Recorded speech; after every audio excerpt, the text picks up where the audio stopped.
राम राम दोस्तों, आपका स्वागत है हमारे यूट्यूब चैनल फार्मा लेक्चर्स में। आज हम पढ़ेंगे यूनिट नंबर 4 बायोटेक्नोलॉजी के मोस्ट इंपोर्टेंट क्वेश्चंस। तो वीडियो को लास्ट तक देखें। क्वेश्चन नंबर 1 है, write the principle procedure and applications of ELISA. ELISA की फुल फॉर्म होती है एंजाइम लिंक्ड इम्यूनोसॉर्बेंट एजे। ये एक ऐसी टेक्निक है जिसकी हेल्प से हम ये फाइंड आउट करते हैं कि हमारे किसी भी सैंपल या सॉल्यूशन के अंदर कितनी क्वांटिटी में एंटीजन या फिर एंटीबॉडीज़ प्रेजेंट हैं। प्रिंसिपल जिस पे ये एलिजा टेस्ट वर्क करता है, जो एलिजा टेस्ट है ये वर्क करता है एंटीजन एंटीबॉडी इंटरेक्शन पे। जो एंटीजन है वो एंटीबॉडी से जाके बाइंड करेगा और एक कॉम्प्लेक्स फॉर्म होगा जिसे हम बोलेंगे एंटीजन एंटीबॉडी कॉम्प्लेक्स। फिर जो सेकेंडरी एंटीबॉडी होती है वो इंटरेक्ट करती है हमारी एंटीबॉडी प्राइमरी एंटीबॉडी के साथ। जो सेकेंडरी एंटीबॉडी है उसके ऊपर कुछ हमारे एंजाइम्स प्रेजेंट होती हैं। जो एंजाइम्स हैं वो डिग्रेड करती हैं हमारे सबस्ट्रेट को और कलर प्रोड्यूस करती हैं। और ये जो कलर प्रोड्यूस होगा ये इंडिकेट करेगा कि एंटीजन एंटीबॉडी कॉम्प्लेक्स फॉर्म हुआ है। तो आप ये पिक्चर में देख सकते हैं। यहाँ पे सबसे पहले हमने एंटीजन ऐड किया माइक्रोवेल प्लेट में। उसके बाद हमने यहाँ पे एंजाइम लेबल्ड एंटीबॉडी, मतलब एंटीबॉडी के ऊपर एंजाइम्स भी प्रेजेंट हैं, वो हमने यहाँ पे ऐड किया। तो एंजाइम बाइंड हो गई जाके एंटीजन से और एक कॉम्प्लेक्स फॉर्म हुआ एंटीजन एंटीबॉडी कॉम्प्लेक्स। फिर हमने सबस्ट्रेट ऐड किया अपनी प्लेट के अंदर। तो जो एंजाइम है उसने डिग्रेड करना स्टार्ट कर दिया एंटीजन को और डिग्रेड करना स्टार्ट कर दिया सबस्ट्रेट को। तो सबस्ट्रेट जैसे जैसे डिग्रेड होगा वैसे ही कलर प्रोड्यूस होना स्टार्ट हो जाएगा। नेक्स्ट है types of ELISA on the basis of detection. Detection के बेसिस पे 3 टाइप्स के होते हैं एलिजा। सबसे पहला है कोलोरीमेट्रिक एलिजा, जिसे यूज़ किया जाता है एंटीबॉडी की कंसंट्रेशन फाइंड आउट करने में कि कितनी अमाउंट या कितनी क्वांटिटी एंटीबॉडीज़ की प्रेजेंट है किसी भी सैंपल के अंदर। सबसे पहले यहाँ पे है हमारे पास इमोबिलाइज्ड एंटीजन, मतलब वो एंटीजन जो किसी सॉलिड सपोर्ट या कैरियर के साथ बाइंड है, वो सॉलिड सपोर्ट मूव नहीं करता, अपनी फिक्स्ड पोजीशन पे है। इमोबिलाइज्ड एंटीजन है। फिर हमने प्राइमरी एंटीबॉडी ऐड करी। प्राइमरी एंटीबॉडी जाके बाइंड करेगी एंटीजन के साथ तो कॉम्प्लेक्स फॉर्म होगा एंटीजन एंटीबॉडी कॉम्प्लेक्स। उसके बाद हमने सेकेंडरी एंटीबॉडी ऐड करी। जो सेकेंडरी एंटीबॉडी है उसमें एंजाइम्स भी प्रेजेंट होती हैं, तो वो जाके बाइंड होगी प्राइमरी एंटीबॉडी से। फिर हमने सबस्ट्रेट ऐड किया। तो जो हमारे सेकेंडरी एंटीबॉडी के ऊपर एंजाइम्स प्रेजेंट थी उन्होंने डिग्रेड करना स्टार्ट कर दिया हमारे सबस्ट्रेट को और कलर प्रोड्यूस हुआ और हमने डिटेक्ट कर लिया उसे। फिर है सेकंड टाइप कैमिल्यूमिनेसेंट एलिजा। इस मेथड को हम यूज़ करते हैं एंटीजन की क्वांटिटी फाइंड आउट करने में। पहले हम एंटीबॉडी की जो कंसंट्रेशन है उसे फाइंड आउट कर रहे थे कोलोरीमेट्रिक एलिजा में, और कैमिल्यूमिनेसेंट एलिजा में हम फाइंड आउट करेंगे एंटीजन की कंसंट्रेशन। तो यहाँ पे होता क्या है, सबसे पहले इमोबिलाइज्ड एंटीबॉडी है, वहाँ पे पहले स्टार्टिंग में थी इमोबिलाइज्ड एंटीजन, यहाँ पे है इमोबिलाइज्ड एंटीबॉडी। उसके बाद हमने एंटीजन ऐड किया तो एंटीजन एंटीबॉडी से बाइंड हुआ, कॉम्प्लेक्स फॉर्म होगा यहाँ पे। फिर सेकेंडरी एंटीबॉडी आ गई, उसके ऊपर एंजाइम्स प्रेजेंट होती हैं। फिर हमने सबस्ट्रेट ऐड किया तो एंजाइम ने डिग्रेड करना स्टार्ट किया सबस्ट्रेट को, सिग्नल फिर हमने डिटेक्ट कर लिए। जो थर्ड टाइप का एलिजा है वो है कॉम्पिटेटिव एलिजा। यहाँ पे क्या होता है, सबसे पहले इमोबिलाइज्ड एंटीबॉडी होती है, फिर हम ऐड करते हैं यहाँ पे antigen antigen conjugated enzyme complex. उसके बाद क्या होता है, यहाँ पे हम सिग्नल्स डिटेक्ट करते हैं और सिग्नल्स प्रोड्यूस होते हैं और फिर ये क्वांटिफाई कर लेते हैं कि कितनी क्वांटिटी में हमारा जो कॉम्प्लेक्स है वो फॉर्म हुआ है। फिर है जो हमारा एलिजा टेस्ट होता है उसका प्रोसीजर क्या है। इसमें कुछ स्टेप्स होते हैं। सबसे पहला स्टेप होता है एंटीजन कोटिंग। सबसे पहले हमारा जो भी माइक्रोवेल प्लेट है उसके अंदर हमने अपने एंटीजन को ऐड कर दिया तो वो हमारी जो प्लेट है उसके सरफेस पे एब्जॉर्ब हो जाएगा। जो सेकंड स्टेप है वो है प्राइमरी एंटीबॉडी रिएक्शन। फिर हमने अपनी प्लेट के अंदर प्राइमरी एंटीबॉडीज़ ऐड करी। प्राइमरी एंटीबॉडी कॉम्प्लेक्स बनाएंगी एंटीजन के साथ, तो एंटीजन एंटीबॉडी कॉम्प्लेक्स फॉर्म होगा। थर्ड है application of secondary antibody. Complex form होने के बाद हमने सेकेंडरी एंटीबॉडी भी ऐड कर दी। सेकेंडरी एंटीबॉडी जो होती हैं उनके ऊपर एंजाइम्स भी प्रेजेंट होते हैं, इसीलिए इन्हें एंजाइम कॉन्जुगेटेड सेकेंडरी एंटीबॉडी बोला जाता है। तो ये जो सेकेंडरी एंटीबॉडी हैं इनके पास एंजाइम्स हैं, ये भी जाके बाइंड हो जाती हैं हमारी प्राइमरी एंटीबॉडी से। फिर हम ऐड करेंगे सबस्ट्रेट एडिशन। जो सबस्ट्रेट है वो कैटलाइज करेगी एंजाइम, वो उसे कैटलाइज करेगी एंजाइम, मतलब केमिकल्स रिएक्शंस होंगी उसमें जिसकी हेल्प से वो डिग्रेड हो जाएगा हमारा सबस्ट्रेट। केमिकल रिएक्शंस की हेल्प से डिग्रेड हो जाएगा और कलर प्रोड्यूस करेगा, और उस कलर के बेसिस पे हम डिटेक्ट कर लेंगे कि कितनी क्वांटिटी में हमारा कॉम्प्लेक्स फॉर्म हुआ है या कितनी कंसंट्रेशन हमारे एंटीजन या एंटीबॉडी की हमारे सैंपल के अंदर प्रेजेंट है।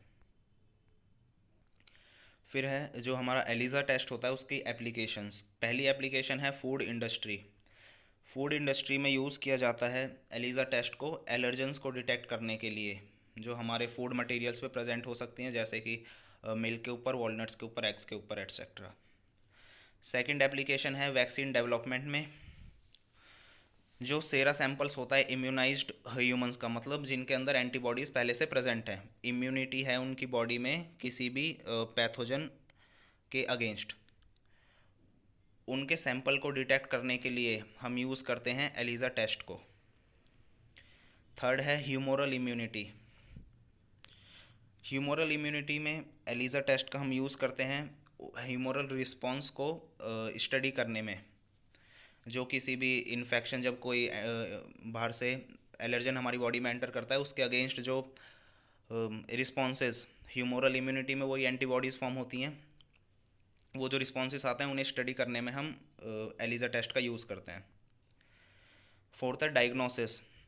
कुछ डिजीज़ के डायग्नोसिस में उन्हें फाइंड आउट करने में कि किसी इंडिविजुअल को कोई डिजीज़ है नहीं है, एलिज़ा टेस्ट का यूज़ करते हैं। जैसे कि HIV और influenza, dengue fever, Ebola virus और लाइम डिजीज़, इन्हें डिटेक्ट करने के लिए हम एलिज़ा टेस्ट का यूज़ करते हैं। फिर है प्रेगनेंसी टेस्ट। ये पता लगाने के लिए कि कोई प्रेग्नेंट है या नहीं है, तो एलिज़ा टेस्ट का हम यूज़ करते हैं। वो कैसे बताता है कि जो हमारे प्रेगनेंसी हार्मोन्स होते हैं, जैसे कि human chorionic gonadotropins, LH luteinizing hormone, follicle stimulating hormone FSH, ये सब हार्मोन्स का जो लेवल है उसे चेक करते हैं और उससे हमें पता चल जाता है प्रेगनेंसी के बारे में। फिर है हमारा क्वेश्चन नंबर 2, जो है explain in detail about western blotting और साउथर्न ब्लॉटिंग। तो सबसे पहले ब्लॉटिंग होता क्या है। ब्लॉटिंग एक ऐसी टेक्निक है जिसकी हेल्प से हम हमारा कोई भी जेनेटिक मटेरियल हो सकता है, जैसे DNA हो, RNA हो, प्रोटीन हो, उसकी डिटेक्शन करते हैं। कैसे डिटेक्शन करते हैं, सबसे पहले उसे किसी कैरियर के ऊपर ट्रांसफ़र कर देते हैं, फिर मेम्ब्रेन ट्रांसफ़र भी बोलते हैं, ब्लॉटिंग करते हैं उसकी, जेल इलेक्ट्रोफोरेसिस करते हैं। ये कुछ प्रोसीजर होता है, उसकी हेल्प से हम डिटेक्शन कर लेते हैं हमारे किसी भी जेनेटिक मटेरियल की। ब्लॉटिंग के टाइप्स होते हैं साउथर्न, नॉर्थर्न और वेस्टर्न। जो साउथर्न ब्लॉटिंग होती है उसे उसकी हेल्प से हम डिटेक्ट कर सकते हैं DNA को। नॉर्थर्न ब्लॉटिंग में डिटेक्ट करते हैं हम RNA को, और वेस्टर्न ब्लॉटिंग में हम डिटेक्ट करते हैं प्रोटीन्स को। तो सबसे पहले आ जाता है वेस्टर्न ब्लॉटिंग। वेस्टर्न ब्लॉटिंग ये वो टेक्निक होती है जिसमें हम प्रोटीन्स को डिटेक्ट करते हैं। जेल इलेक्ट्रोफोरेसिस करते हैं सबसे पहले हम उसका, फिर जेल इलेक्ट्रोफोरेसिस के बाद मेम्ब्रेन ट्रांसफ़र, ब्लॉकिंग, फिर एंटीबॉडीज़ हम उसमें ऐड करते हैं, और फिर लास्ट में डिटेक्शन हो जाता है कलर के बेसिस पे। इसमें क्या क्या स्टेप्स इन्वॉल्व होते हैं। सबसे पहले सैंपल प्रिपरेशन, मतलब इसे टिश्यू कल्चर अपना जैसे हम प्रिपेयर करते हैं। जो हमारा प्रोटीन है उसके अंदर बफर सॉल्यूशन हमने डाल दिया, अपना जो भी सारे न्यूट्रिएंट्स वगैरह हैं वो ऐड कर दिए। उसके बाद है इलेक्ट्रोफोरेसिस। इलेक्ट्रोफोरेसिस ये हमने पहले भी पढ़ रखा है। इसमें क्या होता है, जो एक जेल लेते हैं कोई भी, उस जेल की हेल्प से जो हमारे DNA के या कोई भी जेनेटिक मटेरियल के फ्रेगमेंट्स हैं, यहाँ पे प्रोटीन्स हैं, वो सेपरेट आउट हो जाते हैं। यहाँ पे जो हम जेल यूज़ करते हैं वो है SDS, सोडियम डोडिसाइल सल्फेट, ये हमारा जेल है जिसे हम वेस्टर्न ब्लॉटिंग टेक्निक में यूज़ करते हैं अपने जेनेटिक मटेरियल के जो फ्रेगमेंट्स हैं उन्हें सेपरेट करने के लिए। फिर है थर्ड स्टेप, मेम्ब्रेन ट्रांसफ़र। इसमें क्या होता है, जो प्रोटीन्स हैं उन्हें हम ट्रांसफ़र करते हैं एक मेम्ब्रेन सपोर्ट के ऊपर। स्टेप 4 है ब्लॉकिंग। ब्लॉकिंग में क्या होता है, जो हमारे नॉन स्पेसिफिक बाइंडिंग साइट्स होती हैं एंटीबॉडीज़ के ऊपर, जो नॉन स्पेसिफिक बाइंडिंग साइट्स होती हैं जहाँ पे कोई भी प्रोटीन या एंटीजन आके हमारा बाइंड हो सकता है, उसे हम ब्लॉक कर देते हैं ब्लॉकिंग बफर या फिर ब्लॉकिंग सॉल्यूशन को ऐड करके। ब्लॉकिंग में हम नॉन स्पेसिफिक बाइंडिंग साइट्स को ब्लॉक कर देते हैं ब्लॉकिंग सॉल्यूशन या ब्लॉकिंग बफर की हेल्प से, ताकि जो हमारे नॉन स्पेसिफिक मॉलिक्यूल्स हैं, प्रोटीन मॉलिक्यूल्स, वो आके बाइंड ना हो, कोई स्पेसिफिक मॉलिक्यूल ही आके बाइंड हो जिसकी हमें ज़रूरत है, जिसका हमें डिटेक्शन करना है। मतलब ब्लॉकिंग हम करते हैं स्पेसिफिसिटी के लिए। ब्लॉकिंग के बाद है एंटीजन एंटीबॉडी इंक्यूबेशन। फिर जो हमारा ब्लॉट फॉर्म हुआ है उसमें हम प्राइमरी एंटीबॉडी ऐड करेंगे जो स्पेसिफिक होगी किसी एपिटोप के लिए। एपिटोप मतलब जो हमारा कोई भी एंटीजन है उसका small part, small fragment of antigen, उसे हम बोलते हैं एपिटोप। उसके बाद हम उस पर ऐड करेंगे सेकेंडरी एंटीबॉडी जिसमें एंजाइम भी प्रेजेंट होती है। फिर डिटेक्शन कर लेंगे, जो एंजाइम है वो सबस्ट्रेट को डिग्रेड करेगी, कलर प्रोड्यूस होगा तो डिटेक्शन हो जाएगा। फिर है एडवांटेजेस, वेस्टर्न ब्लॉटिंग के एडवांटेजेस। पहला है सेंसिटिविटी। इस प्रोसेस से, वेस्टर्न ब्लॉटिंग से, हम 0.1 नैनोग्राम्स तक के स्मॉल साइज़ के प्रोटीन्स को भी हम डिटेक्ट कर सकते हैं कि ये हमारे सैंपल के अंदर प्रेजेंट है या नहीं है। दूसरा है इजीली इंटरप्रेटेबल आउटपुट, मतलब इजीली हम डिटेक्ट कर सकते हैं रिजल्ट्स को, फाइंड आउट कर सकते हैं अपने रिजल्ट्स को। थर्ड है able to identify infectious agents present in the sample. Infectious agent कोई प्रेजेंट है हमारे जो हमें इन्फेक्शन कॉज कर सकता है किसी सैंपल में, उसे हम डिटेक्ट कर सकते हैं। फिर है एडवांटेजेस, फिर है डिसएडवांटेजेस, जिसमें पहला तो एक्सपेंसिव, महंगा प्रोसेस है। फिर दूसरा है if a protein is degraded quickly western blotting would not detect it well.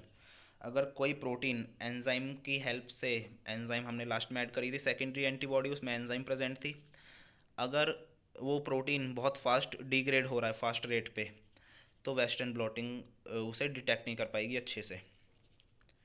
फिर जो अगला मेथड है वो है साउथर्न ब्लॉटिंग।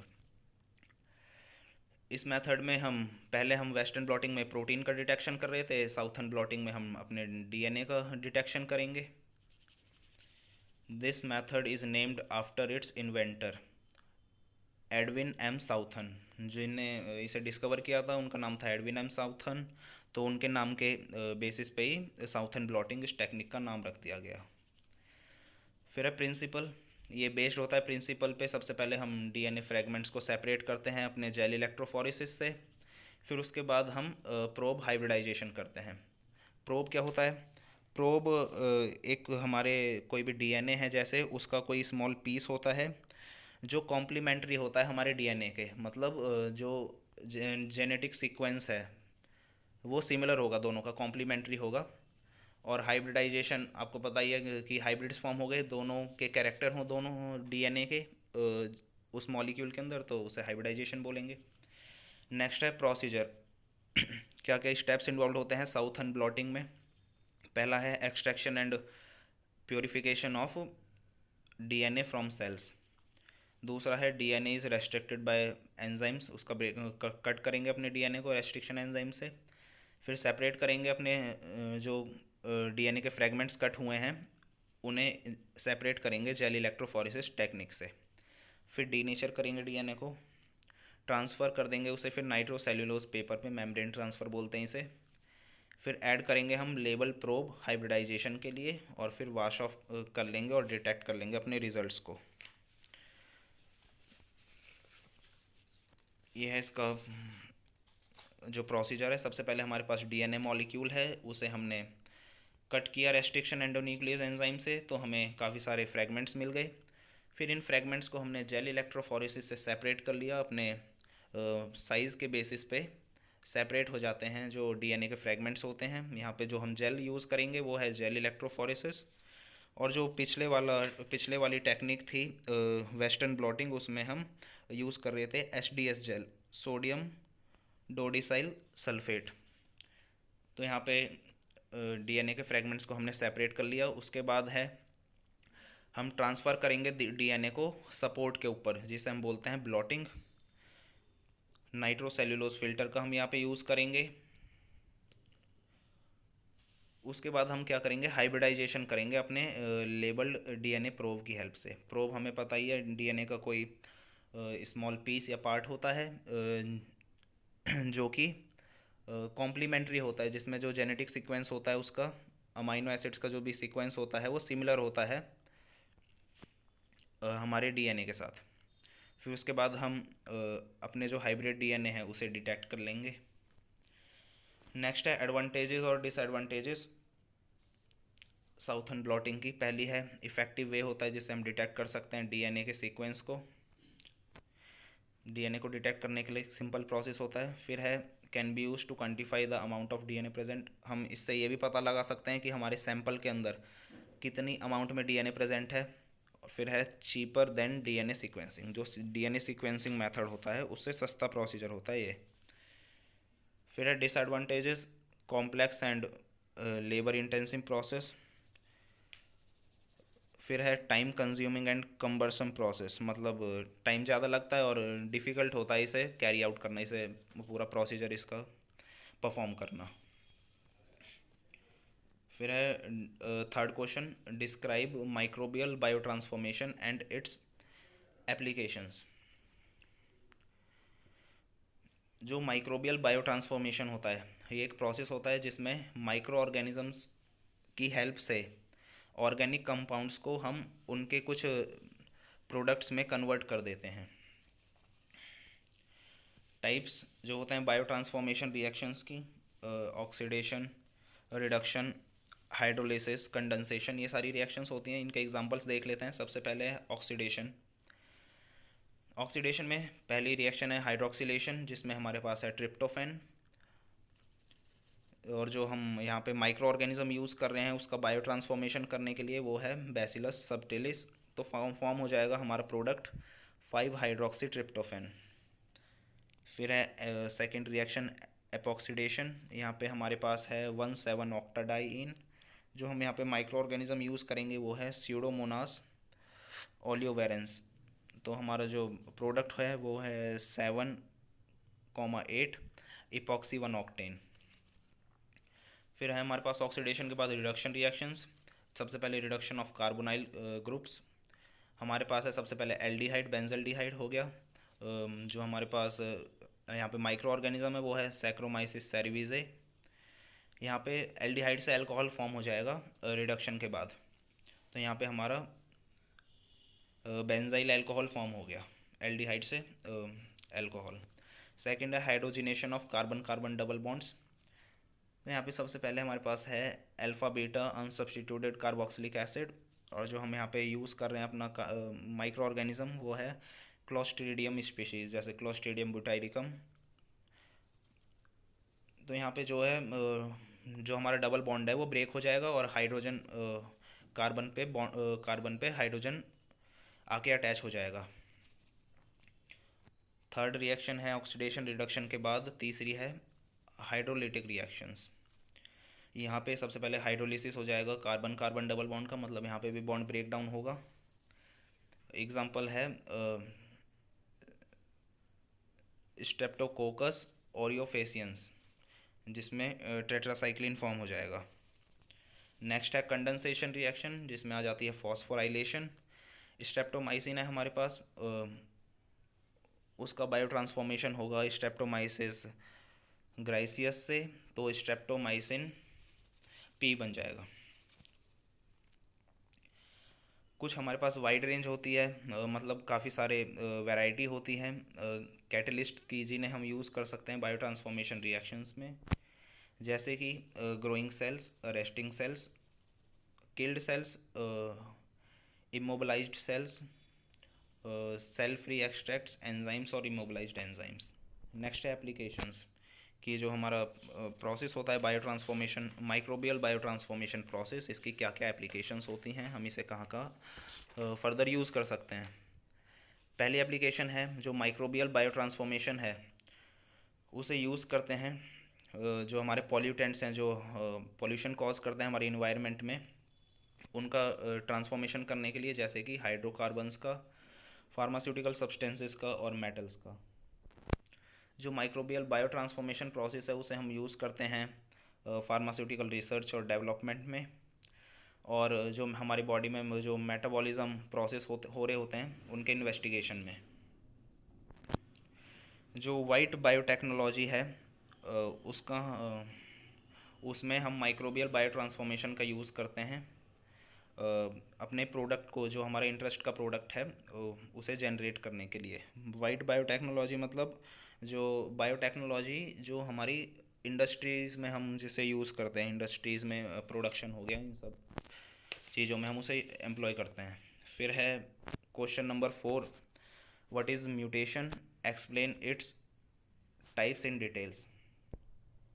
म्यूटेशन आपको पता ही है, म्यूटेशन में जो भी हमारा जेनेटिक मटेरियल है उसमें जो उसके सीक्वेंस है, न्यूक्लियोटाइड सीक्वेंस, उसमें कुछ चेंज हो जाएगा, या तो कोई उसमें से जीनोम हट जाएगा, डिलीशन हो जाएगा, या एडिशन हो जाएगा, या फिर सब्स्टिट्यूशन हो जाएगा, वो हट के कोई और आ जाएगा। तो म्यूटेशन में यही होता है, हमारे जो न्यूक्लियोटाइड सीक्वेंस है जेनेटिक मटेरियल के, उसमें कुछ चेंज आना, उसे हम बोलते हैं म्यूटेशन। म्यूटेशन के टाइप्स क्या क्या होते हैं? पॉइंट म्यूटेशन होता है और फ्रेम शिफ्ट म्यूटेशन होता है। पॉइंट म्यूटेशन आप नाम से ही समझ सकते हैं, यहाँ पे सिंगल न्यूक्लियोटाइड, एक ही न्यूक्लियोटाइड का चेंज होगा हमारे डीएनए में। सबसे पहले एग्जांपल है यहाँ पे, एक हमारा कोडोन है यू यू यू, फिर जो पॉइंट म्यूटेशन हुआ उसके बाद यहाँ पे आ गया यू सी यू, मतलब यू रिप्लेस हो गया सी से, तो इसे हम बोलेंगे पॉइंट म्यूटेशन। पॉइंट म्यूटेशन तीन टाइप्स के हो सकते हैं, साइलेंट, मिसेंस और नॉनसेंस म्यूटेशन। सबसे पहले साइलेंट म्यूटेशन। साइलेंट म्यूटेशन में क्या होता है, जो हमारा म्यूटेटेड कोडोन हुआ है, मतलब जो रिप्लेस होके नया कोडोन आया है, वो सेम अमाइनो एसिड का प्रोडक्शन करेगा। एग्जांपल जैसे सी ए ए है हमारे पास, वो पहले ग्लूटामिन बना रहा था, यहाँ पे सी ए ए में जो लास्ट का ए है वो जी से रिप्लेस हो गया, तो सी ए जी बन गया, पर ये भी सेम ही अमाइनो एसिड का प्रोडक्शन करेगा। तो ऐसे जो म्यूटेशंस होंगी उन्हें हम बोलेंगे साइलेंट म्यूटेशंस, जहाँ पे जो रिप्लेस सब्स्टिट्यूशन होने के बाद जो कोडोन आ रहा है, न्यू कोडोन, वो भी सेम अमाइनो एसिड का प्रोडक्शन कर रहा है। दूसरा है मिससेंस म्यूटेशन। जो मिससेंस म्यूटेशन है उसमें क्या होता है, जो म्यूटेटेड कोडोन हुआ है, जो रिप्लेस करके नया कोडोन आया है, वो किसी दूसरे अमाइनो एसिड का प्रोडक्शन करना चालू कर देगा, जो पहले हो रहा था उससे अलग कोई दूसरे अमाइनो एसिड को वो फॉर्म करेगा। एग्जांपल है सी ए ए, पहले ग्लूटामिन बना रहा था, अब ए की जगह सी आ गया बीच में, सी सी ए हो गया, तो ये प्रोलीन बनाएगा। जो तीसरे टाइप का है म्यूटेशन हमारा पॉइंट म्यूटेशन, थर्ड टाइप है नॉन सेंस म्यूटेशन। यहाँ पे क्या होगा, जो म्यूटेटेड कोडोन है वो स्टॉप कोडोन होगा, मतलब वो किसी भी अमाइनो एसिड की सिंथेसिस ही नहीं करेगा, वो स्टॉप कर देगा सिंथेसिस। सब एग्जांपल है, पहले सी ए ए ग्लूटामिन बना रहा था, अब यू ए ए आ गया, तो ये स्टॉप कोडोन है, ये सिंथेसिस करना ही बंद कर देगा हमारे किसी भी अमाइनो एसिड की। सेकेंड टाइप का जो म्यूटेशन है वो है frame shift mutation. Frame shift mutation में क्या होता है, या तो डिलीशन होता है या इंजर्शन होता है हमारे कोडोन्स का हमारे न्यूक्लियोटाइड सीक्वेंस के अंदर, या तो कोई नया कोडोन ऐड होगा, एडिशन होगा, या फिर डिलीशन होगा, या कोई कोडोन हट जाएगा। इस कंडीशन को हम बोलेंगे फ्रेम शिफ्ट म्यूटेशन। पहला है डिलीशन। डिलीशन में क्या होगा, रिमूव हो जाएगा हमारा एक या एक से ज़्यादा जो कोडोन है हमारे न्यूक्लियोटाइड सीक्वेंस में, वो हट जाएंगे। एग्जांपल है 22q11.2 डिलीशन सिंड्रोम। इसमें जब हमारा क्रोमोसोम नंबर 22 डिलीट हो जाता है हमारे न्यूक्लियोटाइड सीक्वेंस से, तो हमें एक ये सिंड्रोम है, डिजीज़ है, ये हमें कॉज होती है। सेकंड है इंजर्जन। इंजर्जन मतलब एडिशन। यहाँ पे ऐड हो जाते हैं एक या एक से ज़्यादा जो कोडोन्स हैं हमारे न्यूक्लियोटाइड सीक्वेंस में। एग्जाम्पल है फ्रेजिल एक्स सिंड्रोम। ये कॉज होती है जब हमारा CGG न्यूक्लियोटाइड ऐड हो जाता है हमारे DNA के अंदर, DNA सीक्वेंस के अंदर ऐड हो जाता है, तो हमें ये सिंड्रोम कॉज होता है। तो दोस्तों इस वीडियो में बस इतना ही। वीडियो पसंद आई हो तो वीडियो को लाइक करें, शेयर करें, चैनल को सब्सक्राइब करें।